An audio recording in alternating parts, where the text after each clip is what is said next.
यह खबर भारत के रक्षा अनुसंधान संगठन के एक नए सुपरसोनिक्स मिसाइल प्रोग्राम अस्टार से जुड़ी है। अस्टार यानी supersonics target and ram jet programme. Reports के अनुसार डीआरडीओ इस प्रोग्राम्स को केवल एक टारगेट मिसाइल तक सीमित नहीं रखना चाहता, बल्कि इसे भविष्य में एक कम लागत वाली सुपरसोनिक स्ट्राइक मिसाइल्स के रूप में विकसित करने की दिशा में काम कर रहा है, जो ब्रह्मोस का पूरक बन सके। अस्टार मूल रूप से एक ऐसे प्लेटफॉर्म्स है जिसे भारतीय वायु रक्षा प्रणाली की टेस्टिंग्स के लिए विकसित किया गया था। इसका उद्देश्य दुश्मन की तेज रफ्तार समुद्र की सतह के करीब उड़ने वाली मिसाइलों जैसा खतरा पैदा करना है, ताकि भारतीय एयर डिफेंस सिस्टम्स उनकी पहचान और इंटरसेप्ट का अभ्यास कर सके। रिपोर्ट्स के अनुसार यह systems liquid fuel RAM jets तकनीक पर आधारित है और लगभग मैक 2.5 से मैक 3 की गति हासिल कर सकता है। रक्षा विशेषज्ञों का मानना है कि ब्रह्मोस अत्यंत शक्तिशाली और सटीक मिसाइल है, लेकिन इसकी लागत अपेक्षाकृत अधिक है। इसीलिए भविष्य के युद्धों में बड़ी संख्या में लक्ष्यों पर हमला करने के लिए एक सस्ती लेकिन तेज स्ट्राइक मिसाइल्स की आवश्यकता महसूस की जा रही है।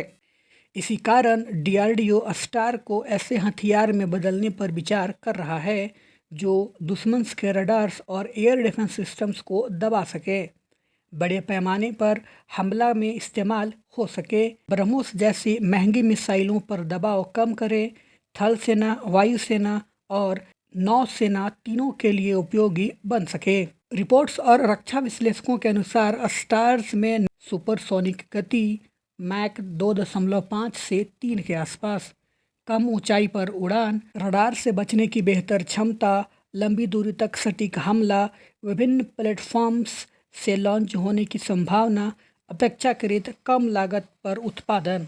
वर्तमान में भारत कई मिसाइल्स परियोजनाओं पर काम कर रहा है। BrahMos supersonic cruise missile, BrahMos 2 भविष्य की hypersonics missile, ETLDHCM hypersonics programme, project विष्णुस के अंतर्गत विकसित हो रही नई प्रणालियाँ, अस्टार कम लागत वाली सुपरसोनिक स्ट्राइक प्लेटफॉर्म। यदि स्टार को सफलतापूर्वक स्ट्राइक मिसाइल्स में बदला जाता है तो भारत को एक ऐसे हथियार मिलेगा जो ब्रह्मोस की तुलना में अधिक संख्या में तैनात की जा सकेगा। युद्ध के समय बड़े पैमाने पर सटीक हमले करने में मदद मिलेगा, स्वदेशी रक्षा उत्पादन को मजबूत करेगा, भारतीय सशस्त्र बलों को एक अतिरिक्त सुपरसोनिक स्ट्राइक विकल्प देगा।